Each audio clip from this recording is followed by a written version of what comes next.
Hi guys, welcome back to my channel.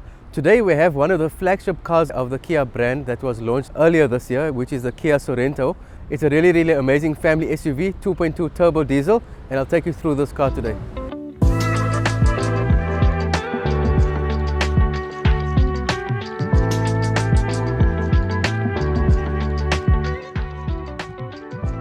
It's a very elegant looking grille. You see these parts actually point out a bit, which actually looks quite nice. Fog lights at the bottom, you got daytime running lights, LED lights.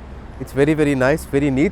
Yeah, on this car you have 19-inch alloy wheels, and if you look at the side you'll see there's a nice silver trimming here. It matches nicely with this here, and then there's a lot of silver going through. So if you see the handles as well, everything complements each other, so it's a very sporty, elegant look to it. And then as you can see here, there's again more of the silver, so it adds a very nice effect. If you come around the back, first thing you'll see is these brake lights. There's two parts to it. It just has a nice look about it. And then at the bottom you've got lights here as well, and you've got a very neat trimming at the bottom here. You've got a lot of sensors. You've got two on this side and two on this side, and then you've also got a reverse camera here. You can see the Kia logo, and then the Sorento very neatly written at the back, nicely spaced out. And as you can see, this car is an all-wheel drive. And then let's open the boot. So you can open it with the remote or by touching the button. So let's touch the button, and it just beeps for 3 seconds and it opens. You can actually change the setting for the boot. You can select it to open fast or a bit slower. Currently this boot is in 5-seater mode. The car is a 7-seater. So in 5-seater mode you're going to get about just over 600 litre boot space, which as you can see is very nice. It's, you know, well suited for a family. And then when you lift the other two seats up, the boot does get a bit cramped at about 187 litres. So for this back door you have to open it using manual labor, not like the Kia Carnival that has automatic doors. What do you guys think about this door handle? I think it looks quite cool. And then also let me show you the blinds. This is quite convenient. What do you guys think about the blinds feature? Would you actually use it? I think it looks quite stunning. And then on the inside, I'd firstly point out to you there is USB ports, so on either side of the seat, neatly situated. And then you've also got USB ports at the bottom too. So you basically got 4. 1, 2, 3, 4. You got air vents here. And again on this side you have your cup holders, you have your blinds, the nice handle. Then you do have these lights here, LED lights. And then look here, look how much knee room you still have. And I've moved the seat. I don't think it was fully back, but very back. So the knee room is great. I think the headroom is quite decent. I think you guys know what I'm going to say next. I'll just point to the sunroof, and I don't need to say it, but I'm sure you guys know if you have seen my previous videos. What do you guys think of the sunroof? I mean, previously I never really took note of sunroofs, and if it was there, it was just something I wouldn't really use. But after seeing these huge panoramic sunroofs, I mean, the amount of sunlight that can come into the car, it's really nice. And although it doesn't open right to the end, it does bring in a lot of sunlight. On the inside you've got all-round automatic windows. You've got memory seating. You've got child lock, easily accessible at your fingertips. A multi-function steering wheel, exceptionally comfortable. You do have heated steering wheel as well as heated seats and ventilated seats. And now guys, let's go right to the back, because remember this car is a 7-seater. So let's check out the 2 seats at the back. Kia has made it very easy to get into the back. So you just press this button here, and I didn't even move. I didn't push the seats forward. It actually did it itself. It's not very comfortable at the back.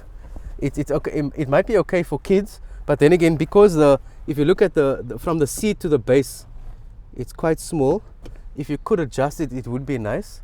But to make me feel better, there is it says you can't put a cup here, so it's not a bottle holder.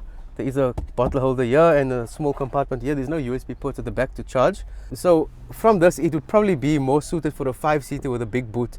Yeah, it's almost like a timeout if you want to put your kids at the back seat here, so it's not very comfortable. Yeah, no, just kidding. But I mean, it's always nice to have an extra 2 seats for passengers if you do need it. Welcome to the in-drive of the Kia Sorento. The model I'm driving is a 2.2 turbo diesel. It is the XSL edition. The entry level is the EX Plus. Before I get into the pricing and the performance of the car, as well as the power numbers and torque numbers, I just want to speak about this car in general, the amount of customization available in this car. It is a bit on the expensive side, so it is an upper end SUV, and with that, with the price you're paying, you're getting extensive customization. Okay, for instance, the heads-up display, now that's on the windscreen, which I'm actually a fan of, as opposed to the general heads-up display that comes up just above the dashboard. This one is actually better because you can see it better on the windscreen, and it's a bit more visible. And then you've got ambient light brightness. You can select the brightness of the light. You can select the color you want. Your headlight delay, you can adjust that. Your high beam assist, that's all under lights. And then you've got the door. Then you got sound, then you got convenience, you got service interval, you got theme selection, then you got other, then you got language. So if you're feeling very adventurous, you can switch everything to a different language and then see how you go, but that wouldn't be advisable though. So much of customization in this car, it's unbelievable. It's almost like you got a new cell phone and then you're playing around with the buttons. There's that much to do in this car. I thought I'll just mention that, and also with the drive modes, the smart mode, sport mode, eco, I have shown you that. I thought I have to mention this functionality because if you're looking at, let's look at the price firstly, right? So the EX Plus model will cost you 810,000, and the model I'm driving today is the SXL, and that's 995,000. Now if these prices do sound familiar, it is the same prices like the Kia Carnival, which I have reviewed in a previous video. If you'd like to see that, you can click at the end. I'll link it at the end of this video. The Kia Carnival is also a 7-seater, but that's an MPV. This is an SUV and it's also a 7-seater. Well, that's if you're comparing MPV versus SUV. So the MPV is definitely going to be longer, it'll be higher, you'll have much more space inside. It wouldn't be as easy to maneuver as this car, but then again, the Kia Carnival is very easy to maneuver. So you got a decision to make. Do you want the Sorento? Do you want the Carnival? But then not only do you decide between those two cars, if you are in the market for a 7-seater, you've also got the Grand Creta, which I also have on my channel. You got to decide between this car and other 7-seaters, and then you got to decide, you know, between this car and an MPV, because the price point is the same. If you have seen the interior, I mean, you probably have seen it unless you skip to the in-drive. I did show you that the 2 seats at the back are not the most comfortable, so I'd say this car is more suited for a 5-seater with a bigger boot. So, but then again, are you going to pay so much more extra for a big SUV like this?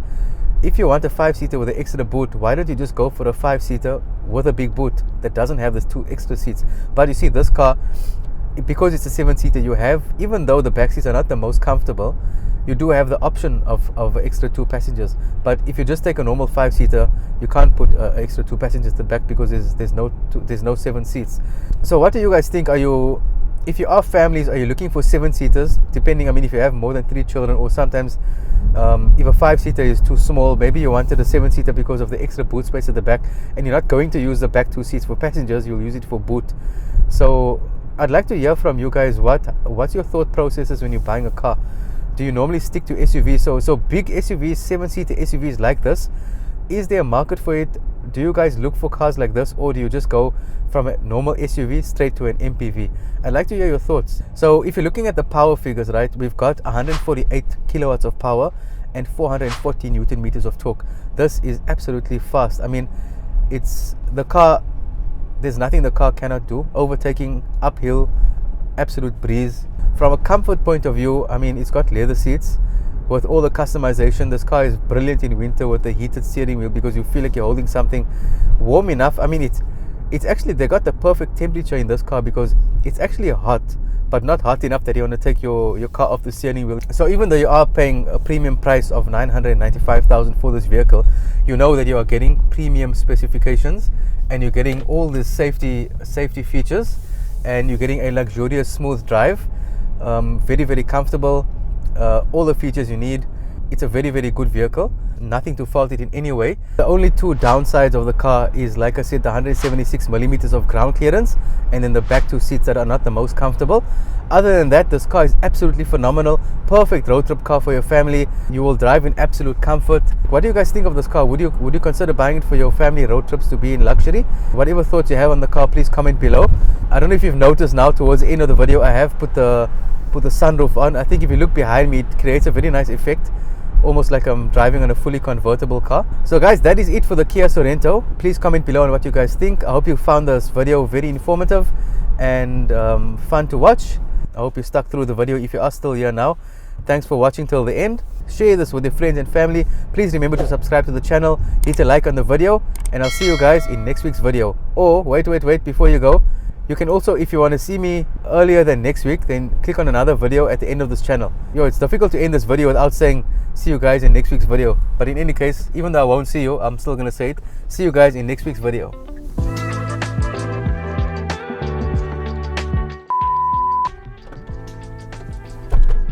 but it still doesn't help me. It doesn't help the space here, although I can do this now.